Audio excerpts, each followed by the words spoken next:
Guys, we have something pretty awesome to check out today. This is the Justin Barcia compound BAMLAND. Crazy good, really well done. Now, I'm not that familiar with the Barcia compound, so he said something about 2012, 2013, so I'm not sure if it's that layout or if it's the current one. It was kind of hard to tell. He said it in his description. The name of the creator will be on screen. I'm sorry, I forgot. I wasn't even going to do a video, and then it sat on my computer for a week or two, and then I decided to come back and do it because it was really well done. I downloaded it from the workshop, and then I never played it. And then I came back to it and played it, and wow. Really, really well done. I would say this track, this compound, ranks up there with the likes of Uncle Liberty 76, his Washougal, and Glen Helen.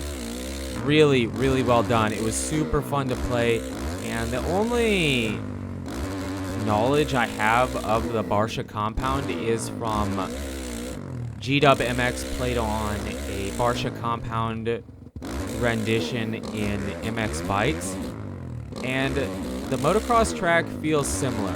It has that sand section, and it has the big triple and all that stuff, but it is a little bit different. So I'm not sure. Let me know in the comments if you're a fanatic of the Barcia compound. Let me know in the comments how accurate it is.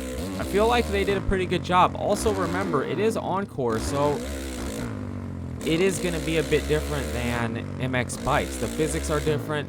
The track editor is different, or the track maker is different, and so he has to make it to work with the way the physics in Encore work, and I feel like he did a pretty darn good job. You know, you don't have to hit, there isn't too much preloading on the motocross track or the supercross tracks, really. You can preload for some bigger lines, but for the most part, you don't really have to. I know we did on the table and the big supercross triple in the back. Well, not supercross triple, but the big triple in the back, we have to preload off of too. This sand section is awesome.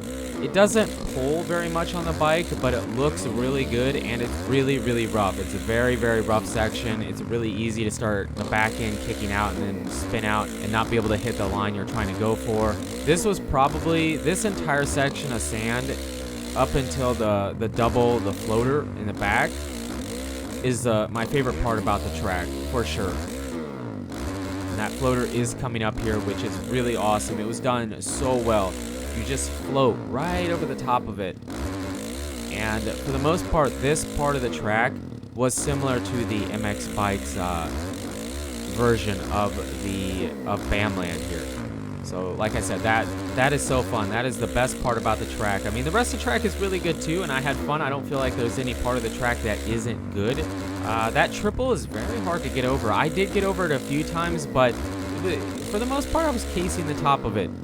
And when I saw G-Dub doing it in MX Bikes, that jump, I'm pretty sure he was doubling and then rolling the third one. So I'm not sure if it's supposed to be a double or a triple, but in this game, it's supposed to be a triple. The ruts are really good. They're built really well for the way Encore plays. They're not like Reflex, where you can just hit them really hard and have those ruts really tall, where they just hold you. In Encore, you have to kind of go into them a bit slower and then power out of them. You know, really accelerate out of them. It's a bit more realistic. I know, crazy, realistic, and Encore in the same sentence. It shouldn't exist, but it does. And he did a really good job. He made him kind of open. If you hit him too fast, you push out over the top of him. Just really good. The track has a roughness to it. It feels good. Even after not playing Encore for forever, it feels really good. And did I say it? The name of the creator should be on screen. He did a great job. Dude, awesome. Awesome job on this compound. Again, I think I told you, but the reason I forgot the creator was because, was because the track, I downloaded it a while ago, and then I just came back to it now to do the video. So, yes, very, very good job. This is awesome. And, I mean, there's some really, really, really great workshop tracks that people are making, and then there's some really, really bad ones, but the good ones stand out. And I mean, I played around with the track editor, and this is crazy. I could never make something this good. Just the way they, because it's easy to make the outline of the track and then put some jumps in, but it's not easy to make it feel good and look good. And this track looks good, it feels good. I mean, yeah, it could have some more environment stuff, but I'm not really that picky with the environment stuff usually. And he did say, I think he had plans of adding to it or improving it a bit, but he lost the save file or something. So he said this is it. This is as good as it'll ever be. So I mean, really good, man.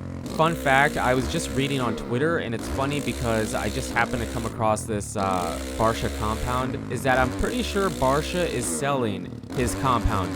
It didn't say for how much, but it comes with all the amenities. It has, I think it comes with some equipment too, I'm not sure, but yeah, there wasn't a price tag on it, but hey, if one of you guys happen to buy Barcia's compound, hit me up, invite me out, I want to come ride it. But seriously, I just thought that was kind of a neat coincidence that Barcia was selling his compound. I'm pretty sure I read it on Twitter.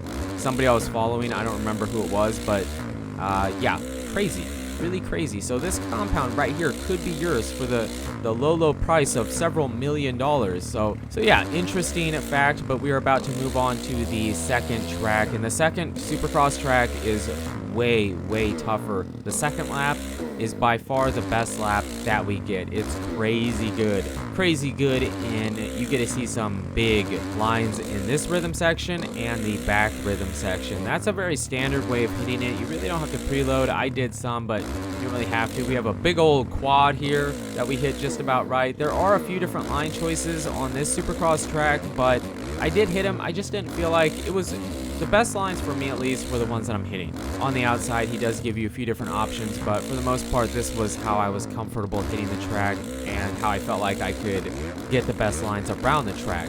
This is the other rhythm section I was talking about. We actually jump over the first table, and then I believe it is a quad or a 5 out. We'll have to see. That's on the next lap. This Dragon's Back was actually kind of tough to get over and then hit the finish line just right. I was actually coming up short fairly often, but we hit it good there. You have to hit that corner kind of weird and then throw a preload. And then we quad. We actually overjump. I'm pretty sure there would have been a bigger way through the end of that rhythm section if we wouldn't have cased, but probably could have quadded over the step on, step off, but we just messed it up a bit, and I wasn't able to really replicate that. So yeah, that was fun, and overall, awesome job. I highly recommend you guys try this out if you have it on PC. It's really good. There's still a steady flow of custom content coming out in the workshop, and it keeps the game fresh. It definitely does. But we hit this huge line here, but you guys and girls are absolutely amazing. Seriously, thank you for the support on the channel lately. It really does mean a lot. Yes, it was a 5er. It was a quintuple, but you guys and girls are absolutely amazing. And until the next video, take it easy.